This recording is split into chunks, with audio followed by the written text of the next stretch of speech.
মৰমৰ ছাত্ৰ-ছাত্ৰীসকল, অসমীয়া পাঠলৈ তোমালোকক পুনৰবাৰ স্বাগতম জনাইছোঁ। আজি মই তোমালোকৰ ওচৰলৈ লৈ আহিছোঁ হাইস্কুল শিক্ষান্ত পৰীক্ষাত অহা ৰচনাবোৰ। ইয়াত মই 2013 চনৰ পৰা 2025 চনলৈ কি ৰচনা আহিছিল সেইবোৰ অন্তৰ্ভুক্ত কৰিছোঁ।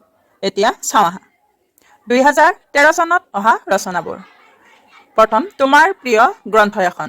এইকেইটা ভাগত ভাগ কৰিব দিছে। আৰম্ভণি, লিখকৰ পৰিচয়, গ্ৰন্থখনৰ পৰিচয়, ভাল লগাৰ কাৰণ আৰু সামৰণি। দ্বিতীয়খন ৰচনা হৈছে অসমৰ কুটিৰ শিল্প। এই ৰচনাখন এইকেইটা ভাগত বিভক্ত কৰি লিখিবলৈ দিয়া হৈছে। আৰম্ভণি, কুটিৰ শিল্প কি, কুটিৰ শিল্পৰ প্ৰকাৰ, কুটিৰ শিল্পৰ প্ৰয়োজনীয়তা আৰু সামৰণি। তৃতীয় ৰচনাখন হৈছে ছাত্ৰৰ কৰ্তব্য। আৰম্ভণি, বিদ্যা অৰ্জন, চৰিত্ৰ গঠন, জ্যেষ্ঠজনৰ প্ৰতি কৰ্তব্য, সমাজৰ প্ৰতি কৰ্তব্য আৰু সামৰণি। এনেকৈ প্ৰত্যেক বছৰতে 3খনকৈ ৰচনাৰ ভিতৰত যিকোনো এখন লিখিব লাগে। 2014 বৰ্ষত অহা ৰচনাবোৰ চাওঁ আহা। তোমাৰ প্ৰিয় সাহিত্যিক। এই ৰচনাখন এইকেইটা ভাগত বিভক্ত কৰি লিখিব দিয়া হৈছে। আৰম্ভণি, চমু পৰিচয়, ৰচনাৰাজিৰ আভাস, প্ৰিয় হোৱাৰ কাৰণ আৰু সামৰণি। দ্বিতীয় ৰচনাখন হৈছে পুথিভঁৰাল। আৰম্ভণি, বিভিন্ন প্ৰকাৰ, পুথিভঁৰালৰ আৱশ্যকতা আৰু সামৰণি। তৃতীয় ৰচনাখন হৈছে বিজ্ঞানৰ অৱদান। এইকেইটা ভাগ কৰিব লাগিব। আৰম্ভণি, বৈজ্ঞানিক আৱিষ্কাৰ, অৱদান আৰু সামৰণি। এনেকৈ ভাগকেইটা প্ৰশ্নকাকতত দিয়া থাকিব আৰু এই ভাগসমূহত বিভক্ত কৰি আমি ৰচনাখন সম্পূৰ্ণ কৰিব লাগিব। তোমালোকে এই কথাখিনি মনত ৰাখিবা। এতিয়া চাওঁ আহা 2015 বৰ্ষত অহা ৰচনাবোৰ। প্ৰথম, সাহিত্যৰথী লক্ষ্মীনাথ বেজবৰুৱা। ভাগসমূহ হৈছে আৰম্ভণি, শিক্ষা আৰু কৰ্মজীৱন, সাহিত্যিক অৱদান, সামৰণি। দ্বিতীয় ৰচনাখন হৈছে বাতৰি কাকত। আৰম্ভণি, চমু ইতিহাস, সমাজ জীৱনত ইয়াৰ প্ৰভাৱ, সামৰণি। তৃতীয়খন হৈছে তোমাৰ জীৱনৰ লক্ষ্য। আৰম্ভণি, জীৱনৰ লক্ষ্য, লক্ষ্য বাছি লোৱাৰ মূল কাৰণ, লক্ষ্যত কেনেদৰে উপনীত হ'বা, সামৰণি। এনেদৰে 3খন ৰচনা প্ৰত্যেক বছৰতে আহে আৰু এই 3খনৰ ভিতৰত আমি যিকোনো এখন লিখিব লাগে।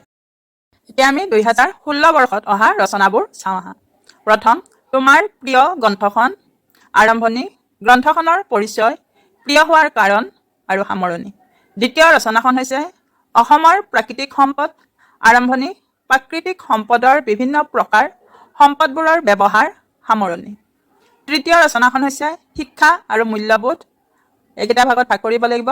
আৰম্ভণি, প্ৰাচীন শিক্ষা আৰু মূল্যবোধ, বৰ্তমান শিক্ষা আৰু মূল্যবোধ, সামৰণি। এতিয়া আমি 2017 বৰ্ষত অহা ৰচনাবোৰ চাওঁ আহা। প্ৰথম, বিজ্ঞানৰ অৱদান।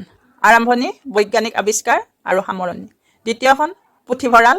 আৰম্ভণি, বিভিন্ন প্ৰকাৰ, আৱশ্যকতা, সামৰণি। তৃতীয়খন হৈছে অসমৰ কুটিৰ শিল্প।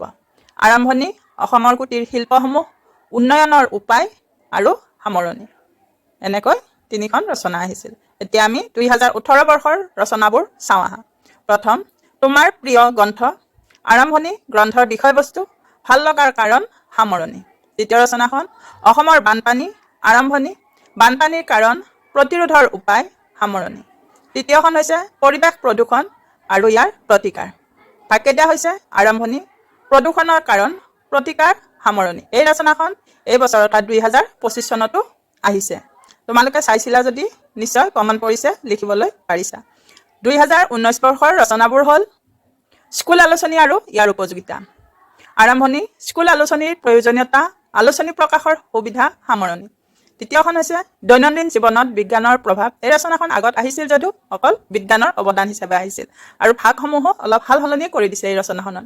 আৰম্ভণি, দৈনন্দিন জীৱন আৰু বিজ্ঞান, বিজ্ঞানৰ ক্ষতিকাৰক দিশ, সামৰণি। তৃতীয়খন হৈছে দূৰদৰ্শন। আৰম্ভণি, উপকাৰিতা, কুপ্ৰভাৱ আৰু সামৰণি। 2020 বৰ্ষত অহা ৰচনাবোৰ হৈছে তোমাৰ বিদ্যালয়ৰ বঁটা বিতৰণী সভা। আৰম্ভণি, আয়োজন, বঁটা বিতৰণ, সামৰণি। দ্বিতীয়খন হৈছে শৈক্ষিক পৰিৱেশ আৰু বিদ্যাৰ্থী। এইকেইটা ভাগ। শৈক্ষিক পৰিৱেশ মানে কি, সমাজ আৰু শিক্ষকৰ ভূমিকা, বিদ্যাৰ্থীৰ কৰ্তব্য আৰু মন্তব্য। তৃতীয় ৰচনাখন হৈছে তুমি ভাল পোৱা এগৰাকী সাহিত্যিক। আৰম্ভণি, জন্ম আৰু শিক্ষা, সাহিত্যিক অৱদান আৰু ভালপোৱাৰ কাৰণ সামৰণি। 2021 বৰ্ষত পৰীক্ষা অনুষ্ঠিত হোৱা নাছিল কোভিড মহামাৰীৰ বাবে। 2022 বৰ্ষৰ ৰচনাবোৰ হৈছে অসমৰ প্ৰাকৃতিক সম্পদ, আৰম্ভণি, সম্পদৰাজিৰ বিৱৰণ, ৰক্ষণাবেক্ষণৰ ব্যৱস্থা, সামৰণি। দ্বিতীয়খন হৈছে তুমি ভাল পোৱা এখন গ্ৰন্থ, আৰম্ভণি, গ্ৰন্থ পৰিচয় আৰু বিষয়বস্তু, ভাল লগাৰ কাৰণ, সামৰণি। ছাত্ৰ ছাত্ৰী আৰু সমাজ সেৱা তৃতীয়খন ৰচনা। এই ৰচনাখন এই বছৰ 2025 বৰ্ষতো আহিছে। তোমালোকে চাইছিলা যদি নিশ্চয় লিখিবলৈ পাৰিছা। এইকেইটা ভাগত ভাগ কৰিব পাৰি। আৰম্ভণি, সমাজ সেৱাৰ আৱশ্যকতা, ছাত্ৰ ছাত্ৰীৰ দায়িত্ব আৰু সামৰণি। 2023 বৰ্ষত অহা ৰচনাবোৰ হ'ল অসমৰ নিবনুৱা সমস্যা, আৰম্ভণি, নিবনুৱা সমস্যা সৃষ্টি হোৱাৰ কাৰণ, সমাধানৰ উপায়, সামৰণি। তাৰপিছৰখন হৈছে দূৰদৰ্শন, আৰম্ভণি, দূৰদৰ্শনৰ আৱিষ্কাৰ, দূৰদৰ্শনৰ অপকাৰিতা, সামৰণি। তৃতীয়খন ৰচনা হৈছে অসমত কাৰিকৰী শিক্ষাৰ ব্যৱস্থা, আৰম্ভণি, কাৰিকৰী বিদ্যাৰ আৱশ্যকতা আৰু সামৰণি। 2024 বৰ্ষত অহা ৰচনাবোৰ হৈছে অসমৰ পৰ্যটন উদ্যোগ, আৰম্ভণি, পৰ্যটকৰ আকৰ্ষকস্থল, পৰ্যটনৰ সম্ভাৱনা, সামৰণি। দ্বিতীয়খন হৈছে তোমাৰ প্ৰিয় গ্ৰন্থ। এই ৰচনাখন কেইবাটা বছৰতো আহিছে। আৰম্ভণি, গ্ৰন্থখনৰ পৰিচয়, ভাল লগাৰ কাৰণ, সামৰণি। তাৰ পিছৰখন হৈছে বিজ্ঞানৰ অৱদান। এইখনো 2-3টা বছৰ আহিছে। আৰম্ভণি, বিজ্ঞানৰ উৎপত্তি আৰু ক্ৰমবিকাশ, বৈজ্ঞানিক আৱিষ্কাৰ, উপকাৰিতা আৰু সামৰণি। এইকেইটা ভাগত ৰচনাখন লিখিব লাগিব। এতিয়া আমি চাওঁ আহা 2025 বৰ্ষত অহা ৰচনাসমূহ। ছাত্ৰ ছাত্ৰী আৰু সমাজ সেৱা, আৰম্ভণি, সমাজ সেৱাৰ আৱশ্যকতা, ছাত্ৰ ছাত্ৰীৰ দায়িত্ব, সামৰণি।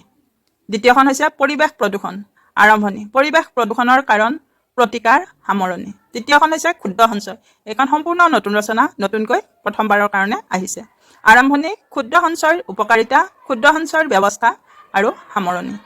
মই 2013 বৰ্ষৰ পৰা 2025 বৰ্ষলৈকে এই 12 বছৰত অহা ৰচনাসমূহ তোমালোকৰ ওচৰত দাঙি ধৰিলোঁ। আশা কৰিছোঁ তোমালোক উপকৃত হ'বা। ধন্যবাদ।